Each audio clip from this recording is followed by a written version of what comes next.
The retake limits, yeah. So the LSAC, they have instituted new retake limits this year. It used to be that you could only take the LSAT 3 times in a 2-year period. Then they removed that limit and said you can take it an unlimited number of times. But they ran into an issue because, like I said earlier, going from administering the LSAT 4 times a year to 9 or 10 times a year, they now have to reuse all these old undisclosed test forms. And so they don't want people to take the same test form multiple times. Like, let's say you took the LSAT outside the US one year, then the following year you're back in the US.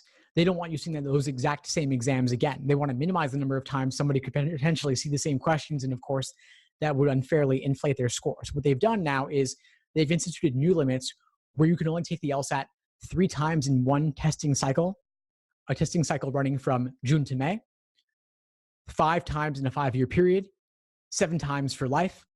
And if you get a 180, you can't take it again. So those are the new limits. They said that those limits will affect less than 1% of test takers. So it's not really a big deal. I don't love it, of course, because I think that the more retakes you can have, the higher your score can go because of that margin of error, like I said, and because schools don't average scores. So there's no downside to retaking. But the limits are the limits. Just be aware of them. You could take the LSAT, let's say, November, January, and March, then take it again in June because it's a new admissions cycle, and that 3 times in one cycle resets in June. So just be aware of that, but it's not a huge deal for most people, I think.